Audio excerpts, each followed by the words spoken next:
Greetings, everyone. My name is Trayshawn Allen. I'm a senior here at Texas A&M Commerce, and the country I researched is New Zealand.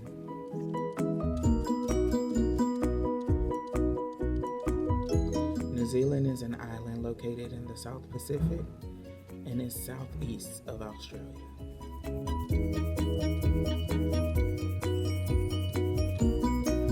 The indigenous people of New Zealand, called the Maori people, arrived by canoe from the Polynesian islands nearly 1,000 years ago.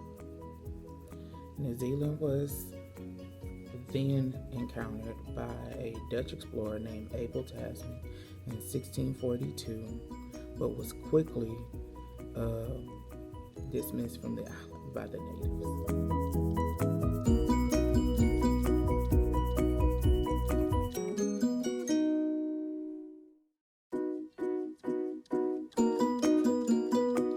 In 1769, Captain James Cook arrived to the islands on the behalf of the British and settled there. But for many years, the natives, Maori, and the British battled, took over the land. In 1840, they signed a treaty with the Maori people called the Treaty of Watanagi.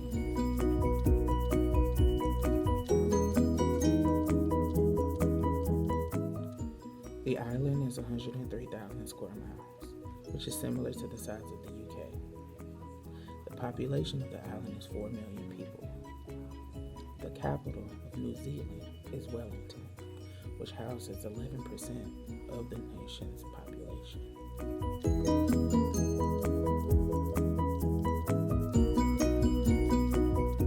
New Zealand has 3 official languages: English, the Maori language, and New Zealand Sign Language.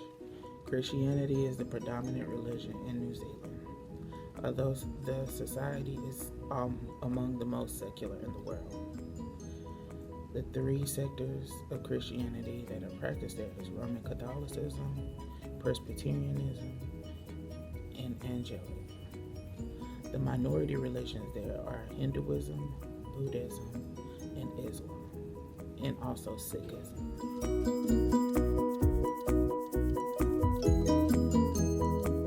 New Zealand's type of government is a unitary parliamentary representative government, which means they are under the monarch of the UK, but they have a representative government, kind of like a democratic system where they vote in elected officials every 4 years.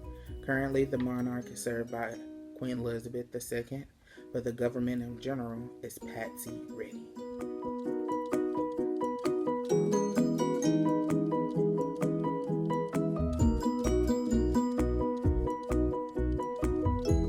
The culture in New Zealand is known for being very warm, very friendly, and very welcoming.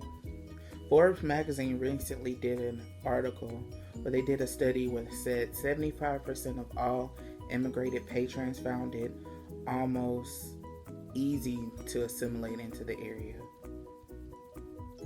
New Zealand is a greatly diverse, populated area, having people pulled from, of course, the indigenous land, Southeast Asia, Australia, the UK, Europe, and some immigrants from the United States. New Zealand is an area that has a pretty standard education, most like any of the other places in the world. However, most students, when they get to the collegiate level, they study abroad. They go away from home to different areas, just to other prestigious universities. But a lot of people come and teach abroad in New Zealand for global purposes or whatever. Because New Zealand has such rich culture based off of the indigenous people, a lot of the art you see comes from very cultural background. Like, for instance, the tattoos that you may see on people's faces are called ta moko, and it's often a traditional permanent marker either on the chin or all over the face. It has gotten more urbanized to where people are putting it on their legs, on their arms, on their back, and it's a very distinct, eclectic design that is very eye-catching in the beginning. Another form of art that they have out there is, Cairo, and it's basically those same designs but on wood and on stone or even in bone.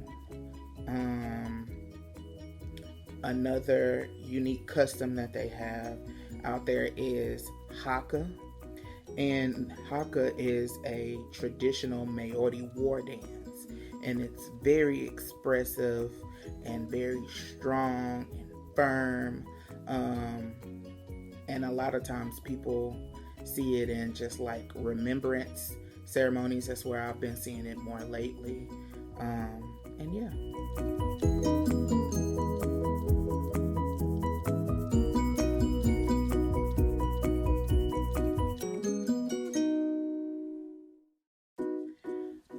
While New Zealand isn't known for like its extravagant food, some of the things that I saw when I was researching this island kind of stood out to me. Like, for instance, they have an Anzac biscuit, which just basically looks like a oatmeal pie mixed with an oatmeal cookie.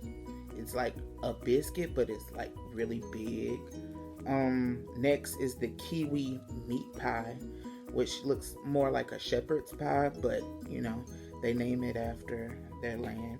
And then they have an ice cream out there called the Hokey Pokey ice cream, which looks like birthday cake, and a lot of people who immigrate there really like it. It has a nice, interesting flavor. And lastly is a pavlova, which is a dessert which kind of looks like a strawberry shortcake. The biggest form of entertainment in New Zealand is by far rugby. It is the national sport. The island itself pulls in to watch men and women play this. It was actually where I kind of seen the women at a game. They did the first demonstration of haka that I had ever seen, which kind of perplexed me, but it's a cultural thing, so I got more aware as I got into that. But rugby is life. If New Zealand loses a game, it definitely takes a toll on the country as a whole, because they are just so pristine in this sport.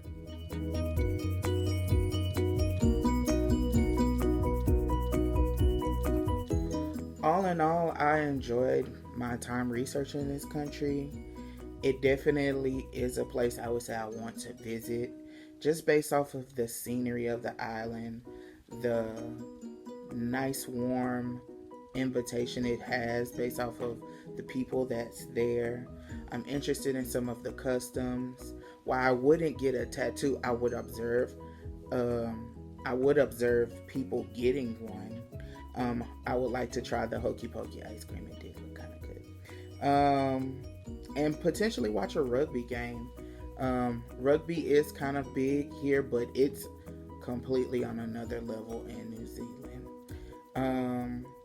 Yeah, and also it's 13 hours away from the US via plane, so definitely gotta suit up for that. But all in all, I look forward to it, and I hope you enjoy this.